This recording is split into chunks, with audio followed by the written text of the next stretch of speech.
I can still hear his voice that night. Either you kneel at your sister's wedding, or you can forget about your tuition. He said it like a king handing down a decree. My mother looked away. My sister smirked. I just sat there, calm, silent. They thought I was trapped, dependent, helpless. They didn't know I'd already graduated top of my class. They didn't know I was making six figures. They didn't know I'd been planning this moment for years. I didn't argue. I didn't beg. I smiled.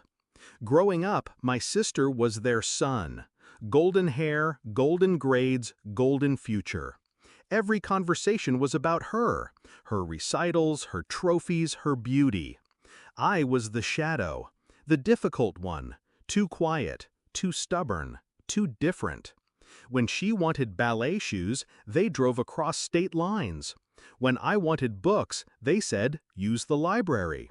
When she got into trouble, excuses were made. When I excelled, silence followed. I loved them anyway. I thought maybe if I worked harder, they'd see me. But love doesn't survive long in drought. The betrayal wasn't sudden, it was gradual, like a knife turning degree by degree. It was the Christmas when my father toasted only her. The birthday when my gift was forgotten. The college acceptance letter they never congratulated me for. And then the ultimatum. Kneel to her. Prove I knew my place. Or lose the future they thought they still controlled. That was the night I stopped being their daughter and became their reckoning. I vanished from their world. No calls, no visits, no updates. They thought I was struggling, failing, begging somewhere in the shadows. In reality, I was building myself brick by brick. Scholarships, internships, nights buried in code and contracts. Days smiling at bosses who underestimated me, while quietly outpacing them all. I rose, quietly, silently, until six figures hit my bank account and independence was no longer a dream. It was armor. They thought they'd broken me. All they did was sharpen me. When the wedding invitation arrived, embossed and dripping with excess, I laughed. Front row seat reserved for the dutiful sister, the one who would kneel. I RSVP'd yes, and I prepared. Step 1, I acquired the venue's financials. Not hard when you consult for their accounting firm. One overdue payment, one clause in the contract, and I had leverage. Step 2, I reached out to her fiancé's business partner.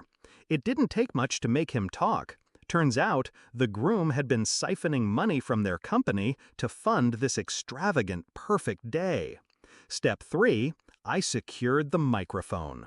One envelope, one flash drive, one perfectly timed interruption. The wedding day smelled of roses and money. My sister glowed in white lace. My father strutted like a general presenting his prized weapon. My mother clung to her pearls as if they gave her spine. I walked in, calm, silent. The prodigal daughter returned. When the priest asked if anyone had reason this marriage shouldn't proceed, I stood. Gasps rippled through the room. I didn't shout. I didn't cry. I slid the flash drive into the projector and pressed play. Bank statements, misused funds, fraud spelled out in numbers. The fiancé's voice on recordings, mocking my sister, bragging about using her family's money as his safety net. Silence. Then whispers. Then screams. My sister's face crumbled. The golden mask shattered. My father surged forward, red with fury. "How dare you!" he roared. I met his eyes, steady. "You threatened to cut my tuition, remember?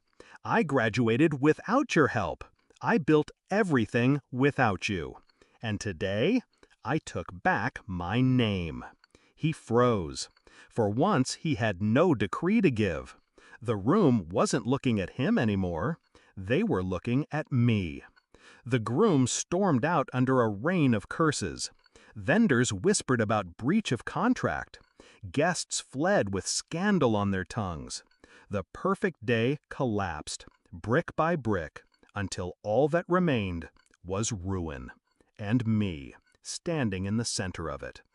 Later, outside in the cool evening air, I watched my family huddle together, broken and exposed. My sister sobbed. My mother's mascara streaked. My father looked small for the first time in his life. I didn't feel pity. I felt free. They thought I'd be their useless daughter. They thought I'd kneel. Instead, I rose, and I turned their golden celebration into ash. Justice doesn't need fists. Sometimes all it takes is truth, delivered at the perfect moment. And I have perfect timing.